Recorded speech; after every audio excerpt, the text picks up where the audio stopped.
తారీఖు ఫిబ్రవరి నెల 2025 మధ్యాహ్నం 12 గంటల సమయంలో 6 విద్యార్థులు 5 విద్యార్థులు 10th క్లాసు, ఒక విద్యార్థి 9th క్లాస్ మన Telangana social residential school government నుంచి వాళ్ళు రోజు చెప్పకుండా పారిపోయారని మనకు నిన్న రాత్రిపూట మన ప్రిన్సిపాల్కు ఝాన్సీ మేడం గారు కంప్లైంట్ ఇస్తే మనం బయోమిసి కింద ఎఫ్ఐఆర్ నమోదు చేసి మన చుట్టూ బస్ స్టాండ్లు, దేవాలయాలు అన్నింటిలో కూడా మనం సర్చ్ చేసాము. నిన్న నైట్ మొత్తం తిరుగుతున్నాం. ఈరోజు మార్నింగ్ విజయవాడ రైల్వే స్టేషన్ ఉన్నారంతేగా 6 కూడా సురక్షితంగా ఈరోజు మనం పోలీసుని తీసుకురావడం జరిగింది. మరి కొద్దిసేపట్లో వాళ్ళ తల్లిదండ్రులు కూడా వచ్చారు. వాళ్ళకు కూడా కౌన్సిలింగ్ చేసి వాళ్ళకి అప్పచెప్తాం. వాళ్ళు ఎందుకు పోయారు ఏంటనేది మేము దర్యాప్తు చేసి పూర్తి వాళ్ళు దర్యాప్తులు ఏం జరిగితే తర్వాత వెల్లడిస్తాం. సార్ ఎప్పుడు పోయారు సార్? 2వ తారీఖు 2వ నెల మధ్యాహ్నం 12 గంటల సమయం దాకా అవపడ్డారు. 12 తర్వాత అవ్వలేదు వాళ్ళు. అప్పటి నుంచి ఏం చేశారు సార్? వాళ్ళ పేరెంట్స్ చెప్పి సర్చ్ చేసి అన్ని చేశారట. రాత్రి పూట మనకి ఎక్కడ కూడా వాళ్ళ సమాచారం తగ్గుతుంది. రాత్రి కూడా మనకు వస్తే ఇమీడియట్గా మేము కూడా ఎఫ్ఐఆర్ చేసి మన కానిస్టేబుల్తో అంతా కూడా మేము కూడా పర్సనల్గా వెళ్ళి అన్ని bus stands, main auto stands, highway మీద అన్ని కూడా మేము సర్చ్ చేసినాం. ఈ వెతుకులాడుతుంటే విజయవాడ పోయారని తెలిసింది.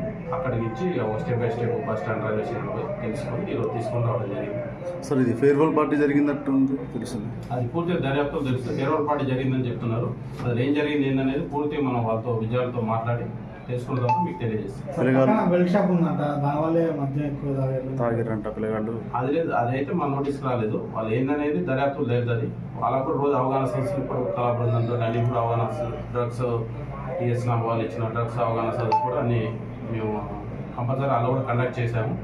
ఇంకేమైనా ఇలాంటి దర్యాప్తులు తేలితే మేము కూడా దాని మీద తీసుకొని పాఠశాలలో ఏముంది, దాని ఎవరు విద్యార్థుల మీద వాళ్ళు ఎవరు టీచర్లు ఎవరు ఉన్నారు, వాళ్ళు చెప్పిపోయారా, ఎంతమంది ఉంటారు, అవన్నీ కూడా డీటెయిల్ తీసుకొని ఒక తప్పని తెలితే ఆ ప్రకారం మేము ముందుకు వెళ్తాం. సార్ మేడం మందలించడం వల్ల వెళ్ళారని అంటున్నారు. ఇక పూర్తిగా తెలియలేదు.